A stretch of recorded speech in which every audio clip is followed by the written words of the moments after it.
Bonsoir, bienvenue dans le journal de TV78, c'est l'essentiel de l'actualité locale. Voici les titres de ce mardi 15 juin. L'équipe de France de football fait son entrée à l'Euro 2020, match ce soir à 21h face à l'Allemagne. Nous serons depuis un bar des Yvelines pour voir comment les professionnels s'organisent en cette période particulière ou suivre les performances des hommes de Didier Deschamps dans le département. Focus également sur le programme dans les communes.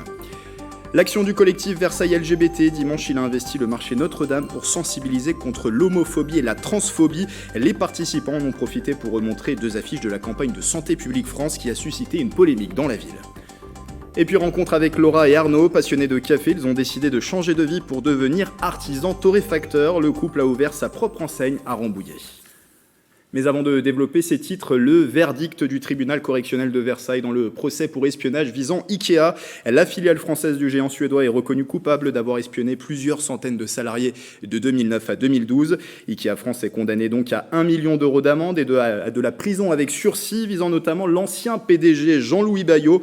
Révélé en 2012, l'affaire a mis au jour un système de surveillance d'employés et de clients. Et des données confidentielles étaient piochées dans des fichiers de police. Les peines sont finalement moins lourdes que celles requise par le parquet, à savoir une amende de 2 millions d'euros.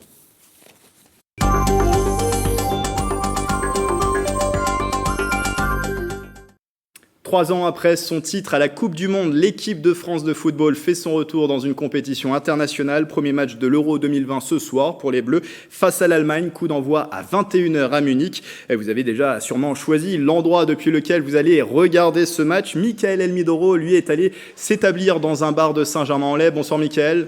Bonsoir Grégory. Alors comment s'organise la soirée sur place avec ce paramètre Covid-19 qui est toujours présent ? Eh bien, on va poser la question à Alan, qui est serveur ici au Soubise, l'un des bars les plus réputés, on peut le dire, de Saint-Germain-en-Laye. Alan, du coup, comment ça va se passer ce soir, concrètement ?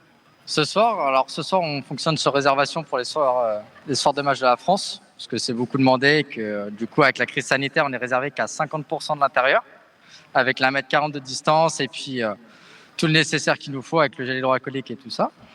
Du coup, là, ce qu'on va faire ce soir, c'est qu'on a écarté les tables pour bien placer les gens correctement, histoire que tout le monde puisse voir le match et puis voir par la suite comment ça va se dérouler. Alors, je précise qu'ici, là, on est en extérieur là, actuellement. Pour l'instant, il y a le match du Portugal, mais qui est en intérieur. On a décidé de le faire devant parce que pour l'instant, le match de l'équipe de France n'a pas débuté, mais le match du Portugal a débuté. Lui, ça se passe comment du coup ? À l'intérieur, donc c'est pareil, on a pris les mêmes mesures. Ça restera toujours comme ça jusqu'à ce qu'on ait l'autorisation d'ouvrir à 100% à l'intérieur. Donc là, les gens sont placés à l'intérieur, 6 maximum, 1m40 de distance entre chaque table, comme toujours. Et puis les gens, donc uniquement pour la restauration et puis pour boire un verre aussi. Et on n'a pas le droit d'installer de télévision à l'extérieur, hein, c'est bien ça ? Voilà, les télés en extérieur sont interdits pour l'instant suite aux attentats et puis maintenant avec la crise sanitaire parce que c'est pour éviter les rassemblements et autres. Et comment ça va se passer pour le couvre-feu justement à 23h ce soir ? Alors malheureusement, à la fin du match, on va demander aux gens de devoir partir. On va devoir vous encaisser un petit peu avant parce qu'on n'a pas le choix car à 23h, c'est pas on part du restaurant, c'est qu'à 23h, on doit être chez soi. Sinon, c'est une contravention pour eux et aussi pour nous. Alors si j'ai bien compris, c'est la première fois de l'Euro que vous retransmettez un match, c'est bien ça ? C'est pas cette année, oui, c'est la première fois.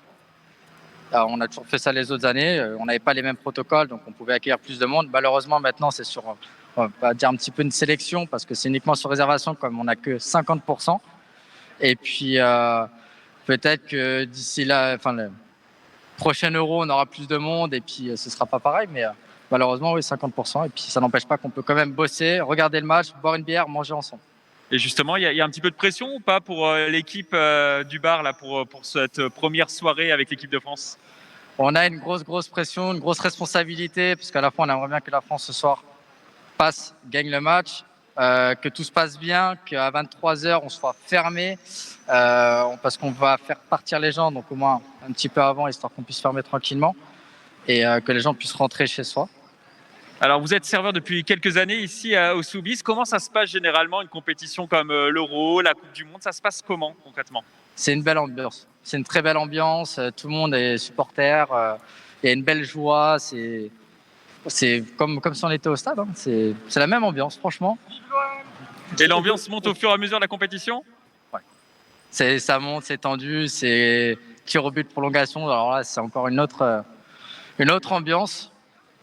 Vous les attendez à partir de quelle heure, les supporters? Le match commence à 21h, il me semble. Donc, ils vont arriver à moins un petit quart d'heure avant, histoire de s'installer correctement, de regarder la carte, prendre l'apéro pour que le match puisse commencer, puis manger en même temps pendant la première mi-temps. Et son pronostic pour ce soir, Mickaël? Oui, justement, dernière question. Votre pronostic pour ce soir? Ce soir, moi, je dirais face à l'Allemagne. Allez, 1-0 pour la France, du moins j'espère. Bon, moi, je vais mouiller un petit peu. Je vais dire 1-0 pour l'équipe de France. Mais comme on le sait, la Mannschaft, une équipe redoutable en face de l'équipe de France ce soir. Le coup d'envoi sera donné à 21h. Et ici, on attend quand même un petit peu de monde ici à Saint-Germain-en-Laye, au Soubise. Merci Mickaël pour toutes ces précisions et à Patrick Jacques de Dixmude également. Au moyen technique, on verra comment s'est déroulée la soirée par le biais d'un reportage qui sera proposé dans notre édition de demain. Et j'ajoute, vous parliez du match du Portugal qui a débuté sa compétition. C'est en ce moment même face à la Hongrie. Et après une dizaine de minutes de jeu, même moins de 10 minutes de jeu, eh bien, il y a 0-0 entre les deux équipes. Ça fait même exactement 6 minutes que les deux équipes ont débuté le match. Alors il n'y aura pas que dans ce bar de Saint-Germain-en-Laye que sera diffusé ce soir le match entre l'Allemagne et la France. Bonsoir Célia Gatsongo. Et effectivement, d'autres établissements des villes aussi ont pris la peine d'organiser justement des choses pour cet Euro 2020. Oui, c'est ça. Vous aurez de nombreuses possibilités ce soir pour choisir le lieu où vous pourrez voir le match. Alors à Saint-Germain-en-Laye, autre que le Soubise, le pub anglais, le Bitter End, retransmettra l'événement. L'établissement est limité à 40 personnes à l'intérieur. Il vaut donc mieux arriver tôt ce soir pour avoir une place.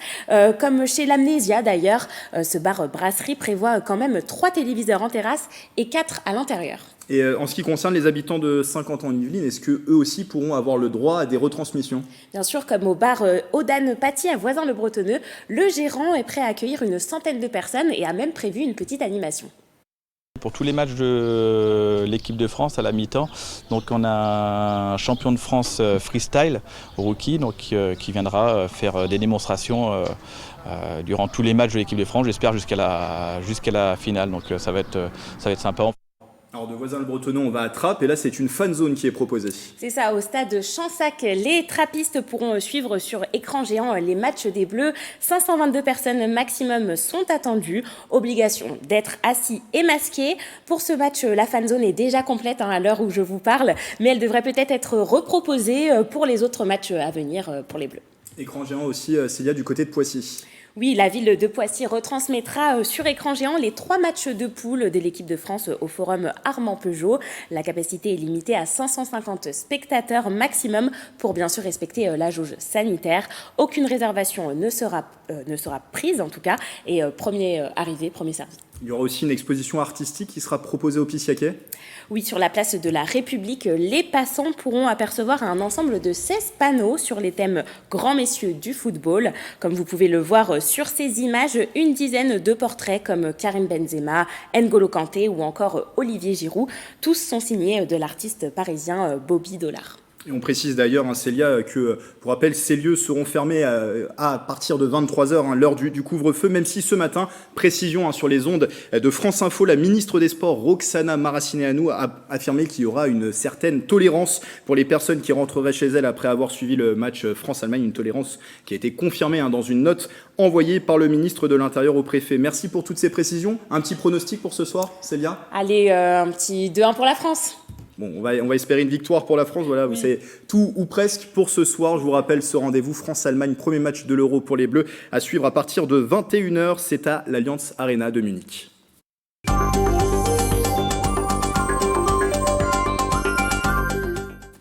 Le point à présent sur la vaccination dans les Yvelines. Au 13 juin, 590 077 personnes avaient reçu une première injection dans le département, soit 48 000 de plus en une semaine. La campagne de vaccination qui est également ouverte depuis aujourd'hui aux adolescents entre 12 et 17 ans avec attestation parentale, en plus des publics adultes. Et les Yvelines, par ailleurs, comptent un nouveau centre de vaccination sans rendez-vous ouvert ce jour au centre commercial Westfield Vélizy 2. Depuis l'ouverture de la campagne, 275 886 personnes ont été complètement vaccinées dans les Yvelines. Dans l'actualité également, les élections régionales et départementales qui sont au programme ce dimanche, en tout cas pour le premier tour. Entre ces deux scrutins, pas facile de s'y retrouver. On vous aide à y voir plus clair. Alors, quelles sont les compétences des départements plus précisément? On fait le point avec Éléonore Sinoquet. Depuis la loi NOTRe votée en 2015, les départements ont de nouvelles compétences. Elles forment 4 grandes familles. Le principal volet de l'action du département concerne le social, aide sociale à l'enfance qui s'occupe des enfants maltraités, mais aussi de la PMI, la protection maternelle et infantile, sur le suivi des grossesses et des jeunes enfants, agrément pour les adoptions, crèches ou encore maisons de retraite. Il assure également un revenu minimum aux personnes éligibles à l'allocation personnes âgées et personnes handicapées. Pour les actifs, il permet l'accès aux revenus de solidarité active ainsi que l'accompagnement vers le retour à l'emploi. Le département entretient les 1575 km de routes départementales, développe de nouveaux axes de circulation et participe aux grands projets d'infrastructure.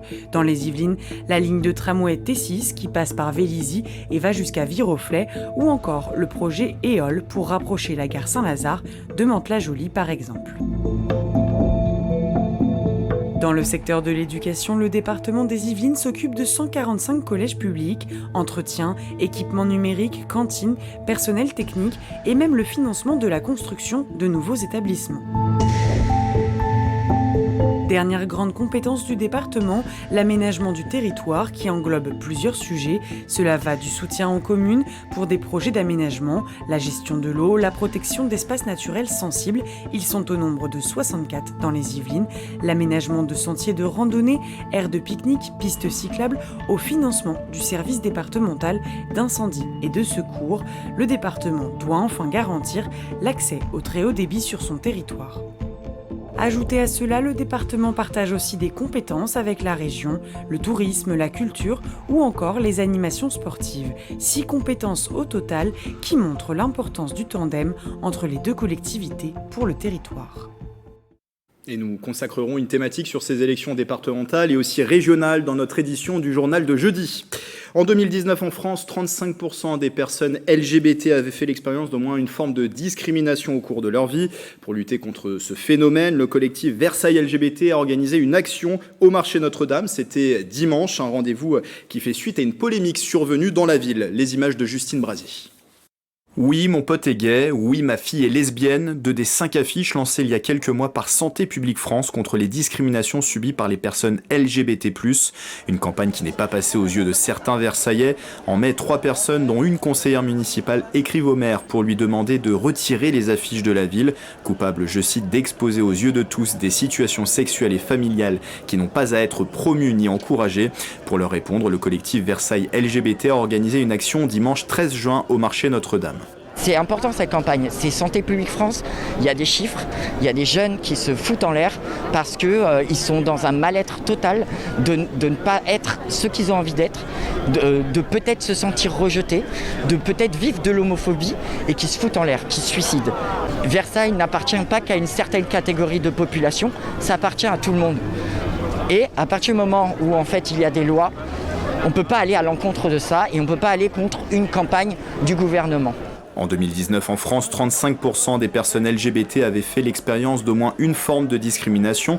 3 fois plus de tentatives de suicide enregistrées ces 12 derniers mois chez les lesbiennes, les gays et bisexuels que chez les hétérosexuels. À l'occasion de leur action, Versailles LGBT a reçu le soutien du député des Yvelines, Didier Bécher. Ça m'a semblé naturel de venir les soutenir. Je trouve qu'on a une opportunité à Versailles de donner un message positif aussi sur ces sujets pour beaucoup de jeunes qui souffrent de ces discriminations, qui souffrent de l'homophobie parfois, qui est présente comme dans beaucoup de villes françaises. Le collectif a profité de sa présence sur le marché de Versailles pour remontrer les affiches de la campagne de Santé publique France et sensibiliser le public présent. Je trouve que c'est une super campagne et qu'il est grand temps d'ouvrir un peu les cœurs et les esprits. Je suis né à Versailles il y a maintenant 49 ans et comme beaucoup d'homos, le refuge c'était émigrer, j'allais dire, à Paris. Et parce que Versailles était une ville avec une image homophobe. Et je pense qu'il faut casser cette exception versaillaise qui est déplorable, qui est le fait d'une toute petite minorité. Né lors du premier confinement, le collectif Versailles LGBT va se constituer en association dans les prochains jours. La mobilisation des personnels de l'hôpital de Rambouillet. Ce mardi, un débrayage a été organisé sur place entre 13h et 13h59. 1 heure de grève pour dénoncer plusieurs situations, une souffrance physique et psychologique exacerbée ces derniers mois. Le manque de personnel, problème déjà existant avant la crise sanitaire, les plannings d'été qui ne sont toujours pas validés et le manque de lits dans certains services. Une mobilisation à l'appel des syndicats de la CGT et de Force ouvrière. Une 50aine de personnes s'est rassemblée sur place selon les syndicats. Les tensions perdurent du côté de Toussus-le-Noble entre usagers et riverains de l'aérodrome. Ce samedi, des membres de l'alliance formée par plusieurs associations de riverains s'est rassemblée sur le site aérien. Et les précisions dans ce sujet de Mélanie Poquet et d'Astrid Bergère. Ils viennent des villes alentours de l'aérodrome de Toussus-le-Noble. Après une manifestation en 2009, les riverains rebattent le pavé.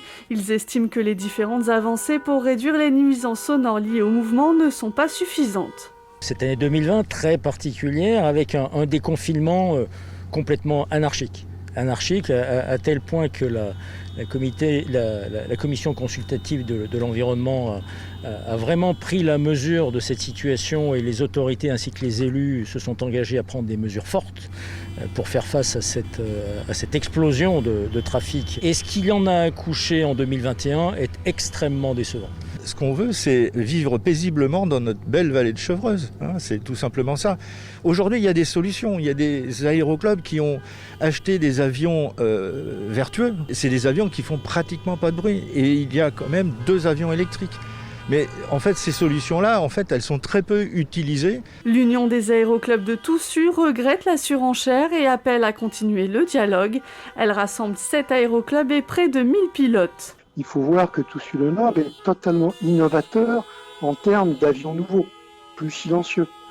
Déjà, on a mis en place depuis quelques années au sein des aéroclubs beaucoup d'avions qu'on appelle très silencieux. Et au-delà de ça, on est quasiment dans les premières plateformes à utiliser des avions électriques. L'aérodrome de Toussus-le-Noble connaît 120 000 mouvements chaque année avec un pic à 135 000 pour l'année 2019. Avant de refermer ce journal, ils ont décidé de changer de vie pour devenir artisans torréfacteurs. Passionnés de café, Laura et Arnaud viennent d'ouvrir leur propre enseigne à Rambouillet. Justine Brasier est allée découvrir leur activité.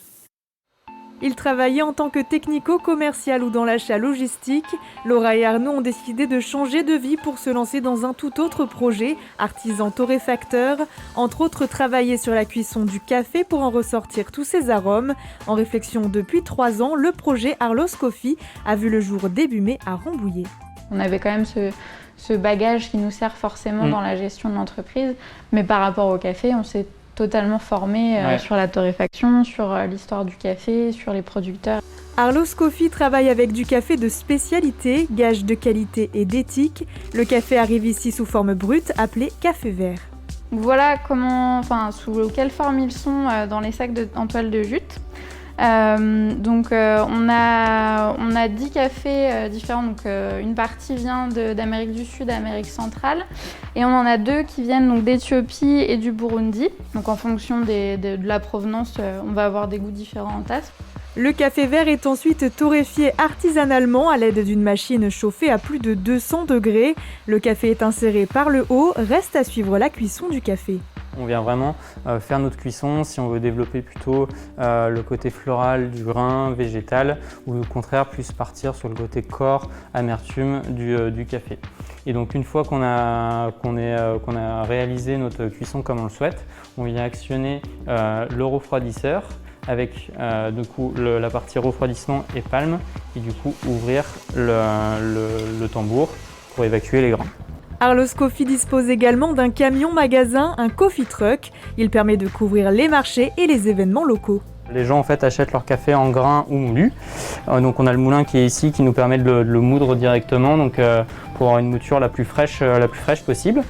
Et il y a une partie aussi service à la consommation. Arlos Coffee a ouvert début mai à Rambouillet. 350 kg de café ont déjà été torréfiés. C'est la fin de ce journal. Merci de votre fidélité. Dans un instant, vous avez rendez-vous avec l'émission 7-8 Culture présentée par Justine Brasier. Très belle soirée avec TV78.